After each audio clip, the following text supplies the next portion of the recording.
Have you unlocked the mysteries of your DNA yet? Don't wait any longer to discover your family roots and delve into the fascinating journey of your history. Like many others, I always had a sense of being different, but I couldn't understand why my siblings and mother treated me that way. It wasn't until I turned 50 years old that my brother and I decided to take a DNA test, and the results were shocking.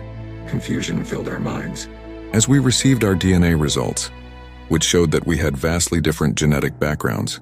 Bewildered, I reached out to the company that conducted the test, and in a gentle manner, they revealed the truth. I had a different father. Suddenly, memories from my childhood started to make sense. The way I was treated, the constant feeling of being an outsider among my own family, it all began to fall into place. As I started to dig deeper into my ancestry, connecting with new DNA matches, the puzzle of my identity gradually unraveled. Shockingly, it turned out that the man I had always known as my father, the father of my 5 siblings, was actually my great-uncle. The complexity of the situation was jarring, but let me break it down for you. My mother, who was married to a man named Leslie Kyle, had an on-again, off-again marriage. During one of their separations, she had a brief relationship with Robert Clare, who happened to be Leslie Kyle's nephew. This relationship resulted in my birth. However, Leslie Kyle and my mother reunited before I was born, and my mother decided to pass me off as Leslie, Kyle's biological child.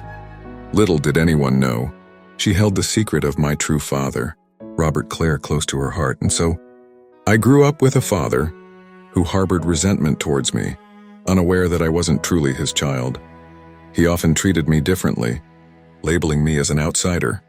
But now, with my DNA test confirming the rumors, I could finally uncover the truth behind the years of feeling like I didn't belong.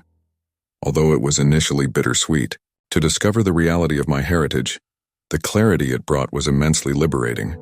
Many of the adults who could have shed light on my biological father had already passed away, making it challenging to find concrete information. But with the help of DNA matches in my ancestral tree, the pieces of the puzzle began to fit together. So I urge you, don't wait any longer. To unlock the answers buried within your DNA, discover your family roots, understand where you come from, and embrace the potential connections you might have with fascinating individuals from your past. Your history awaits, and it's time to uncover the truth that may forever change your life. When I began this journey of discovery, I was met with a harsh truth from my own siblings. As the 6th child of Lila Jean, my mother, I found out that my first cousins once removed were actually my half-siblings. Being the outsider and disliked by my siblings only fueled my determination to speak out and share my truth.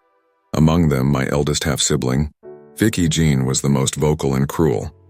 Despite being a 45-year practicing Jehovah's Witness, she didn't hesitate to use disrespectful and disgusting language towards me.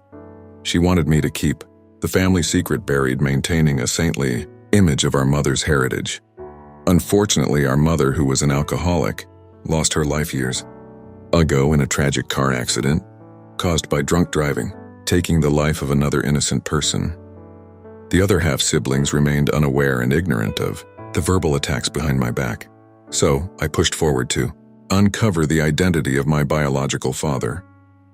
Early on, it became clear that I had unknowingly attended high school with my biological father's half-siblings.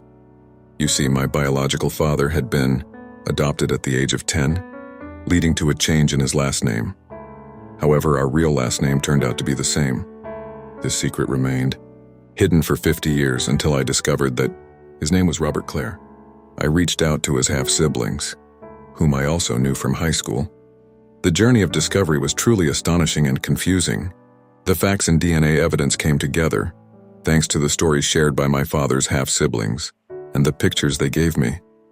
It was a revelation to learn that my old high school friends were actually my half-aunts. We had no idea until we started talking to my real father's older family members who were still alive. These elders held the secrets that had been buried for so long, and they willingly shared their truth with me.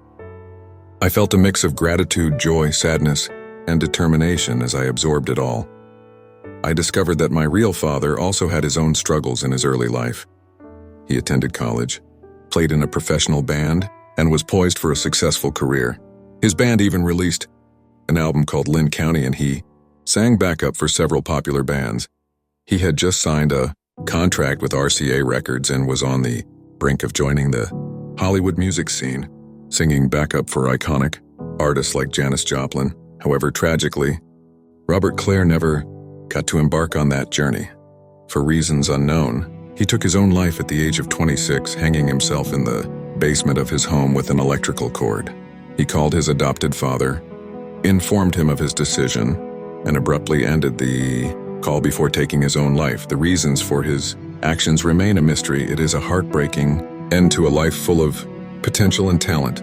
But knowing the truth, as painful as it may be, helps me find closure and understand the complex threads that connect us all.